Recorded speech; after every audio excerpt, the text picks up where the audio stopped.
নমস্কার বন্ধুরা, কেসি কিচেনে সবাইকে স্বাগত। আজ আমি নিয়ে এসেছি কপির ডাঁটা দিয়ে একটা চচ্চড়ি। চলো দেখে নিই আমি কিভাবে বানাচ্ছি। দেখো, আমি কিছুটা কপির ডাঁটা শাক নিয়েছি, তার সাথে আলু, মূলো, গাজর আর কুমড়ো নিয়েছি। আর কুমড়োর মোটা মোটা খোসাগুলো ছিলেছিলাম, সেই খোসাটাও আমি এর মধ্যে নিয়ে নিয়েছি। এইরকমভাবে যদি পাঁচমিশালি তরকারি করা যায় তো খেতে অসম্ভব ভালো লাগে। আর গরমে গরম ভাতে প্রথম পাতে তো খুবই ভালো লাগে। তারপরে দেখো, এইদিকে একটা কড়াই চড়িয়ে তার মধ্যে আমি সর্ষের তেল দিয়ে দিলাম। সর্ষের তেল দিয়ে দেওয়ার পরে 1 চামচের মতো আমি 5 ফোড়ন দিয়ে দিলাম। 5 ফোড়নটা গরম হয়ে যাওয়ার পর আলুগুলো যেগুলো আছে, আর আমি 2টো শুকনো লঙ্কা এর মধ্যে দিয়ে দিলাম। প্রথমে দিতে ভুলে গেছিলাম, সেই জন্য একটু দেরি হলো। তারপরে দেখো, আলু, মূলো এগুলো যেগুলো সেদ্ধ হতে একটু সময় নেয়, সেই তরকারিগুলো আমি দিয়ে দেবো, বা গাজর এগুলো দিয়ে দেওয়ার পরে একটুখানি বেশ ভালো করে ভেজে নিতে হবে।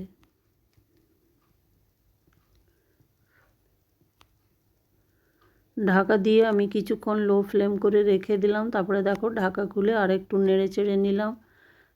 এইগুলো একটু সেদ্ধ হতে সময় নেয়, আর কুমড়োটা অতি সহজেই হয়ে যায়, সেই জন্য কুমড়োটা একদম পরে দেবো। তারপরে ভাজা হয়ে যাওয়ার পরে দেখো, কুমড়োর খোসাটা দিয়ে দিলাম। কপির যে ডাঁটা বা শাক খুবই পাতলা করে কেটে নিয়েছি, সেটাও আমি এটার মধ্যে দিয়ে দিলাম। দিয়ে দেওয়ার পরে দেখো, কিছুটা আমি ছোলা ভিজিয়ে রেখেছিলাম, সেই ছোলাটা এটার মধ্যে দিয়ে দিলাম। এই ধরনের তরকারি, পাঁচমিশালি তরকারি কিন্তু খেতে ভীষণ ভালো লাগে, আর এটা আমরা বাঙালিরা মোটামুটি প্রত্যেকেই পছন্দ করি। তারপরে দেখো, এর মধ্যে পরিমাণ মতো নুন, 1 চামচের মতো হলুদ দিয়ে দিলাম। হলুদ দিয়ে দেওয়ার পরে বেশ ভালো করে একটুখানি আবার ভেজে নিতে হবে বা নেড়ে চেড়ে নিতে হবে। তবে এটা লো টু মিডিয়াম আঁচ করেই করে যেতে হবে। দেখো, এটা আমি লো ফ্লেম করে ঢাকা দিয়ে ওইদিকে রেখে দিলাম। আর এইদিকে মশলা করে নিই। দেখো, হলুদ, সর্ষে 1 চামচ, 1 চামচ পোস্ত, কয়েকটা কাঁচা লঙ্কা আমি ওইদিকে পেস্ট করে রেখে দিলাম। তারপরে এইদিকে দেখো, ঢাকা খুলে আমি আরেকবার নেড়ে চেড়ে নিলাম। এবার ওই যে মশলাটা আমি পেস্ট করে রেখেছি, সেই মশলাটা আমি এটার মধ্যে দিয়ে দিলাম। আর তার সাথে মিক্সির জার ধোয়া জলটাও দিয়ে দিলাম, তাহলে আর আলাদা করে কোনো জলের দরকার হবে না। মশলাটা দিয়ে দেওয়ার পরে একটুখানি বেশ নেড়ে চেড়ে নিলাম। নেড়ে চেড়ে নেবার পরে এরপরে আমি কুমড়োটা দিয়ে দিলাম। কুমড়োটা একদম লাস্টে দেওয়ার কারণ এইটাই যে কুমড়োটা একদম ঘাটা ঘাটা হবে না, তাহলে কিন্তু গোটা গোটা থাকবে, খেতেও ভালো লাগবে আর দেখতেও খুব ভালো হয়। তারপরে দেখো, ঢাকা দিয়ে আমি 5 মিনিটের মতো লো ফ্লেম করে রেখে দিয়েছিলাম। তারপরে ঢাকা খুলে দেখাচ্ছি। দেখো, আর একটু বেশ ভালো করে নেড়ে চেড়ে নিতে হবে কুমড়োটা। একটুখানি মশলাটা দিয়ে দেওয়ার পরে ঢাকা দিয়ে জল দিয়ে ঢাকা দিয়ে দিয়েছিলাম। তারপরে দেখো, ঢাকা খুলে আর একটুখানি বেশ ভালো করে ভাজা ভাজা করে নেব। এবার আমি এর মধ্যে পরিমাণ মতো জল দেবো, তবে জলটা খুব বেশি দেব না, কেন কি এটা একটু বেশ মাখা মাখা তরকারিটা বা ঝাড়া ঝাড়া হবে, সেই জন্য কম জল দিলাম, যতটা আলু বা গাজর সেদ্ধ হতে জল লাগবে।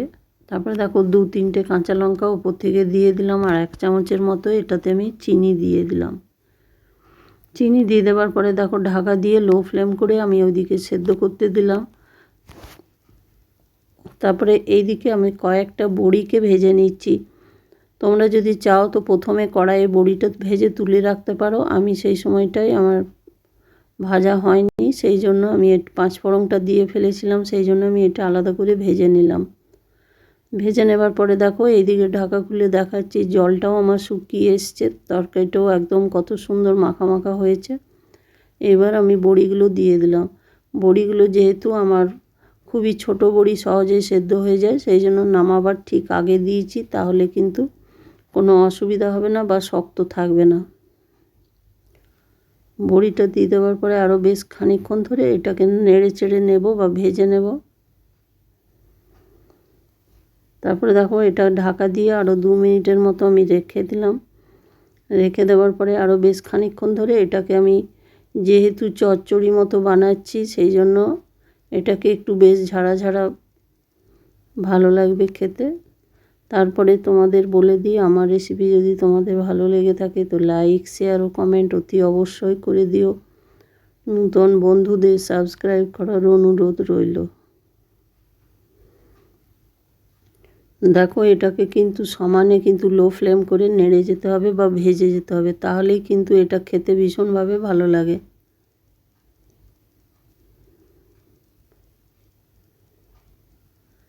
এইবারও দেখো হয়ে গেছে। ঠিক নামাবার আগে আমি 1 চামচের মতো ভাজা মশলা দিয়ে দিলাম। ভাজা মশলাটা জিরে, ধনে আর শুকনো লঙ্কা আমি গরম কড়াইয়ে রোস্ট করে রেখে গুঁড়ো করে রেখেছি, সেটা আমি 1 চামচ দিয়েছি।